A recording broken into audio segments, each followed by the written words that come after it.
Well, 3 out of 3, it must be a nice place to be at the moment.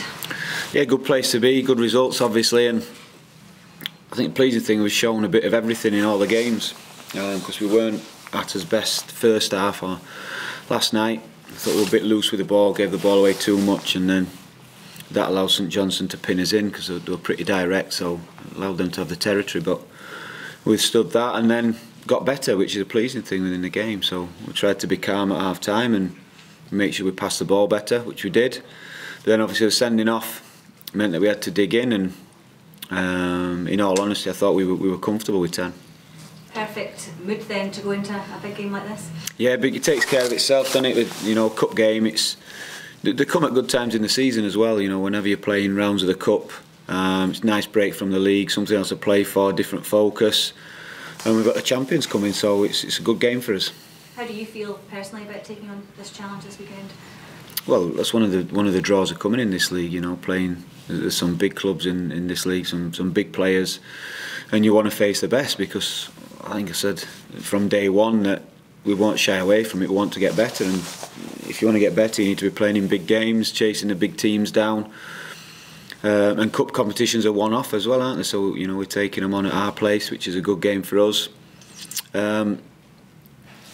And everybody's looking forward to it. The fans are, the players are, the staff are. So yeah, it should be a good occasion. You're coming up against your predecessor as well. yeah, it'd be nice to meet. You know, we've never met, so yeah, it'd be good to catch up after the game. Any concern, Paul, that this is his squad largely?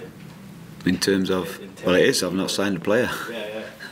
So I mean, any concern that? Well, he's going to know the players. Yeah, he's going to know the players, but he's not going to know what we ask him to do. So yeah, it's, for me, it's the same. For Neil's coming back somewhere he's worked before, which is always strange, always different. But for me, it's no different. So yeah, it'll be different for Neil coming back to his old club, which is, as I say, it's always a different sensation. But for me, nothing's changed. What have you made of the goings on at Celtic these last few days? It's been big news, hasn't it? Yeah. Headline news and 6 o'clock news a lot. So yeah, because I can understand why. So yeah, it's obviously Brendan's gone. Big opportunity for Brendan and big opportunity for Neil now coming in as well. So people just have to look forward. You know, it's gone. Celtic fans have been moving on now, thinking about this trophy. And football does that. Everything's a big sensation 1 minute, and then it just dies down, and everyone gets on with it. Neil said to me last night that he'd be coming to Easter on Saturday night. A little bit of trepidation.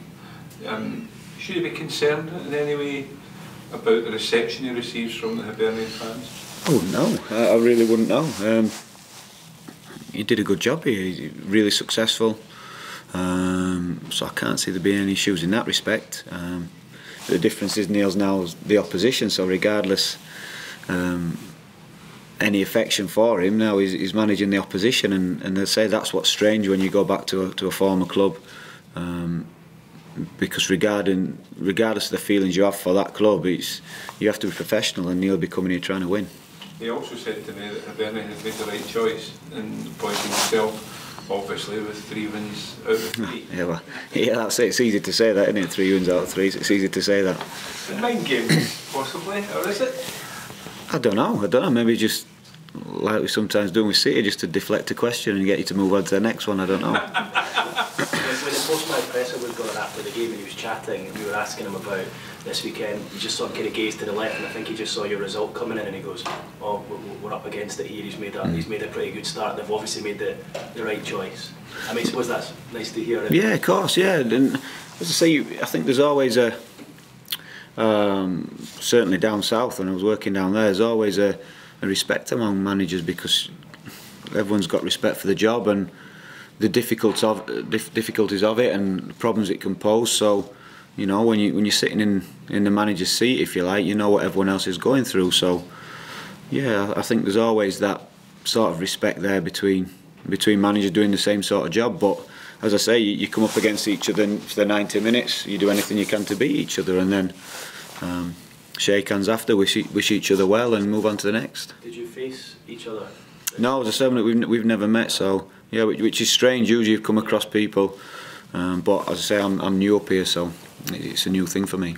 Any concern from yourself though that because Neil has been here so soon that he'll have a knowledge of the players that it could in some way play a slight tactical advantage going to that? Yeah, well, he will know the players. He'll know them inside out.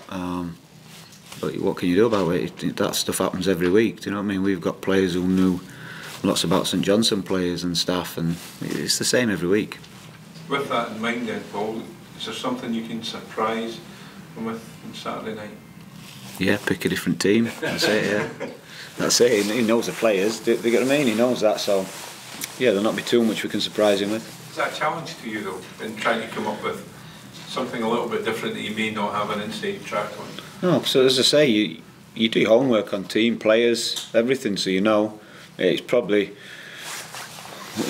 the homework we've been doing on Celtic, and now we've seen Celtic play this season. We could say, well, now Neil's gone in there, things could be totally different with them, so everything swings in roundabouts, you know. You do your homework on teams, players. I'll get to know the managers and the things that they like to do, I'm sure.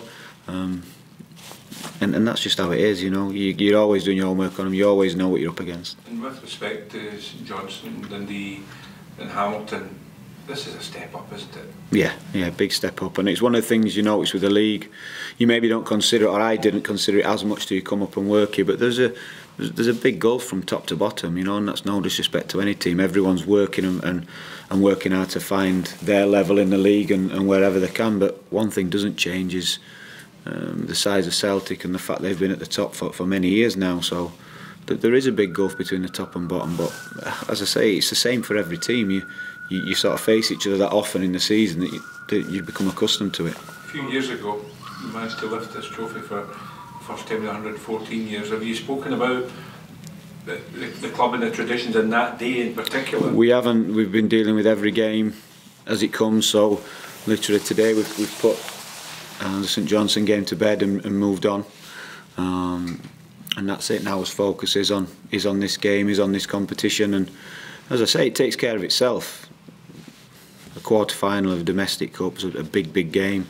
Champions coming to town, big game. Previous manager coming back to the club. It just all adds to a big occasion. And you're one trip away from Hampden already. Yeah, which is special. As I say, quarter-finals are. Although I remember, and I didn't necessarily agree with having semi-finals, you know, at national stadiums. Traditionalists want the final there, but when you are one game away, then you could probably, you know, eat those words and you'd take it if you got through. What's your record like in cup competitions down south? Playing or managing all right. Managed to win obviously Johnson's Paint. Playing Dyer in the FA Cup. Yeah, I think fifth round. Yeah, fifth round. Yeah, that was it. Is that the fifth round of the FA Cup? Yeah. Can you remember who it was against? Was it a big gun? It was with Norwich at Southampton. Yeah. Could it be an advantage that your players know how Neil wants to play football? I don't know. Maybe, but he's got new players. He's been with them 2 weeks, so as I say, he's saying a lot of the questions. I'm answering them all the same, but that doesn't really make a difference. The players know each other. They play each other 4 or 5 times a season, depending on the cup competition. They know each other inside out, and that is one of the things about this league. You become familiar with each other. What you can't understand or know is what they've been working on that week, particularly for you, and that's the difference. Oh, you mentioned obviously it's going to be strange for Neil coming back to Easter Road. Did you, after you went to Leeds, did you face Barnsley? Was that Yeah, and it was tough because it was at Allen Road and Barnsley came. We were needing the points to stay up, and we beat them. So obviously, when you're doing the job, you're desperate to beat them because we needed the points as well. Really important game, but that was different for me because I'm a Barnsley fan as well, and you know, no matter what anyone says, if you're a football fan and you've got a team, that'll never change. So that was strange. Yeah, that was strange. Was that a tough night for you then after that? No, because when you sit in here straight into the next game, right? What's next? You're back to work. So no, it's just that moment strange. Did you get a reception from the? Oh yeah, brutal one. Yeah. Was that difficult when given your I honestly didn't realise till afterwards. You know, so you're in the game, you can hear certain things sang and things like that, but I honestly didn't pay much attention to it till people were showing me footage afterwards that yeah. Paul, you said that you've not signed a player yet. Jonathan Spector spectating last night, anything in that? Yeah, nothing's done, but he's someone who we like in that position. He's someone who's unattached, good pedigree, so he's come to have a look at us, and hopefully we get to look at him, and we'll see if we can progress anything. There's obviously a few players that came in after anyone departed, which was obviously McNulty. He's really seemed to hit the ground running, especially these 3 matches under yourself. How have you rated his performances? Well, he's done great. I thought he was excellent last night. Scored goals, obviously both the front players have scored goals, which is pleasing. Done a lot of work with them, with the ball, without the ball. I think they're understanding how much I expect from them, because they're important players, but they've got a big role in the team. So been really pleased with him, and for me he looked better last night, and I can just see him continually getting better because he's not played much football. And now he's getting a run of games, he's getting his fitness levels back up, his sharpness. We know he can score goals. I think he'll be good for us between now and the end of the season. Who's out all the weekend? Any injuries? We have a few knocks. We took a few knocks, as you could see yesterday, so we've had everyone like today, making sure we give everyone the best possible chance to be involved. Andy Black, who's been injured? No, so we're probably looking international break. Ryan, Stephen Whittaker, similar sort of time frame. So they'll not be back in the near future.